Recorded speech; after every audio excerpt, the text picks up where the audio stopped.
Alhamdulillah, wassalatu wassalamu ala rasulillah, amma ba'd.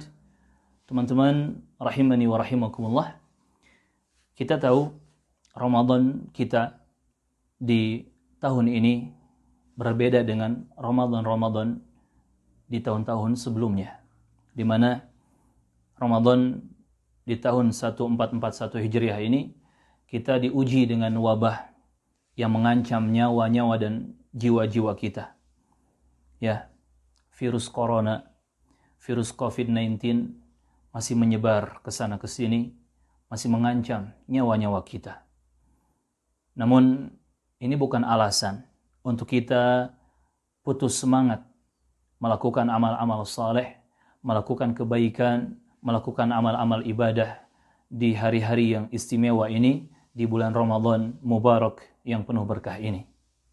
Kemudian banyak muncul pertanyaan dari teman-teman, barakallahu fikum, tentang bagaimana nanti kalau 1 Syawal ketika datang hari Idul Fitri, hari raya lebaran Idul Fitri, ternyata wabah ini masih menyebar, ya, masih mengancam kita semua. Mungkin kita tidak bisa melakukan sholat Idul Fitri.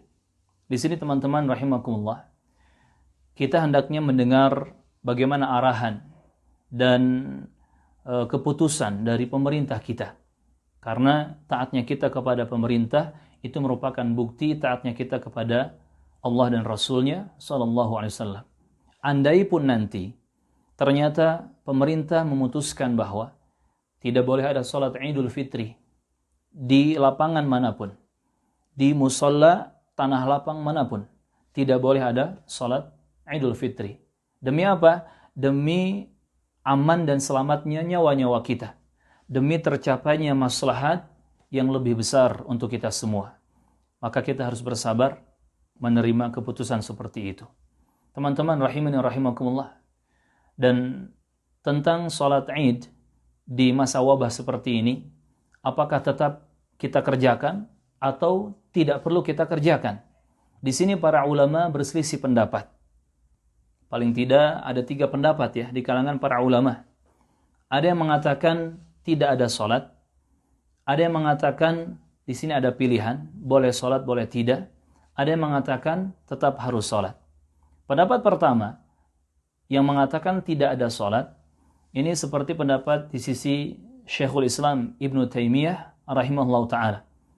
Beliau berpendapat bahwa kalau tidak bisa dilakukan sholat Id atau luput sholat Id, maka tidak perlu dilakukan. Karena tidak ada qadha. Ya, tidak ada qadha seperti sholat wajib. Karena memang di sini para ulama berselisih pendapat tentang hukum sholat Idul Fitri atau Idul Adha. Ada yang mengatakan sunnah muakkadah, ada yang mengatakan fardu kifayah.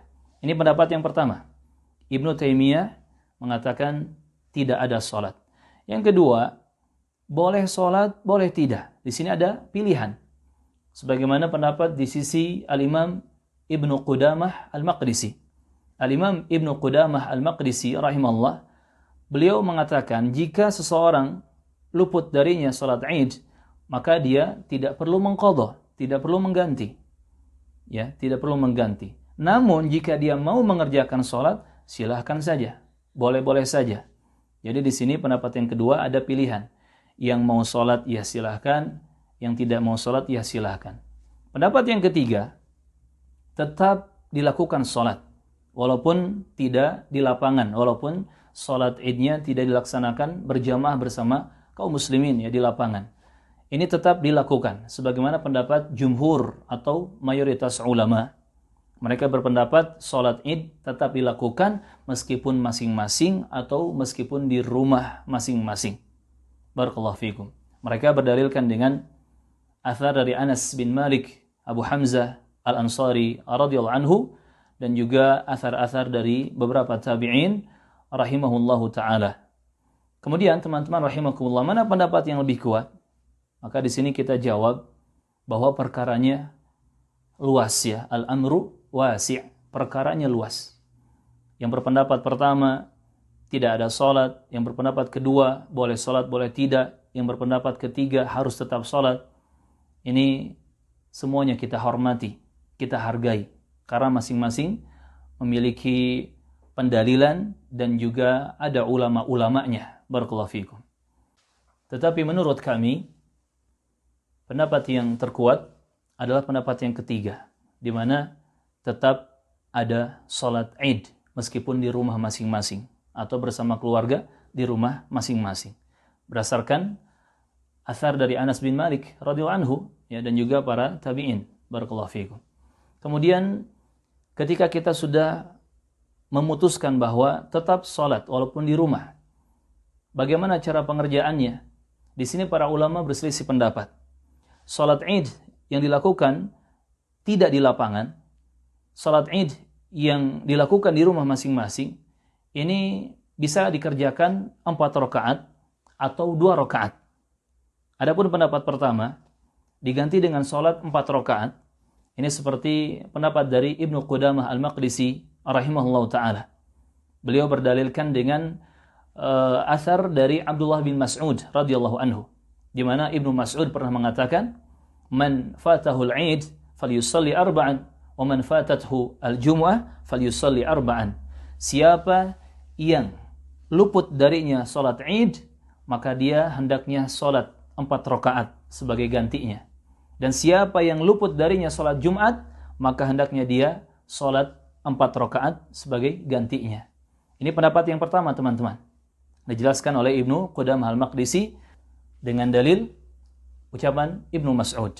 Kalau tidak bisa salat Id, diganti 4 rakaat. Kalau tidak bisa salat Jumat, diganti 4 rakaat.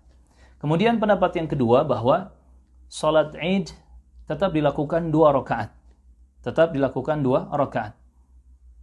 Di sini barakallahu fikum berpendapat dengan athar dari Anas bin Malik dan juga banyak athar dari para tabi'in, dan dikuatkan oleh ucapan dari Al-Imam Atha rahimahullah.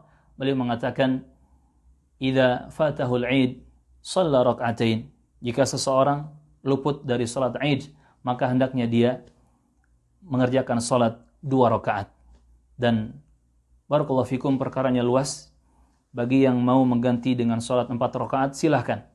Dan kata Ibnu Qudamah Al-Maqdisi, boleh salat 4 rakaat ini dengan 1 kali salam di rakaat terakhir, boleh dengan 2 kali salam. Artinya 2 rakaat sekali salam dan 2 rakaat sekali salam. Ini bagi yang salatnya 4 rakaat. Bagi yang mau salat 2 rakaat, maka dia salat seperti salat Id biasa. yakni 2 rakaat seperti biasa dengan 1 kali salam dan dengan tambahan takbir seperti biasa.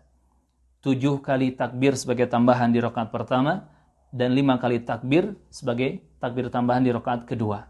Ini teman-teman barakallahu fikum, maka jangan salah faham dan kita lakukan mana yang terbaik untuk kita. Tentunya dengan kita tetap salat di rumah masing-masing bersama keluarga, mau 4 rakaat ataupun 2 rakaat seperti biasa di lapangan, tetapi kita pindah ke rumah, tidak ada masalah. Barakallahu fikum. Banyak berdoa kepada Allah Azza wa Jalla, semoga Ramadan kita ini penuh dengan rahmat Allah Azza wa Jalla. Barakallahu fikum. Taqabbalallahu minna wa minkum. Assalamualaikum warahmatullahi wabarakatuh.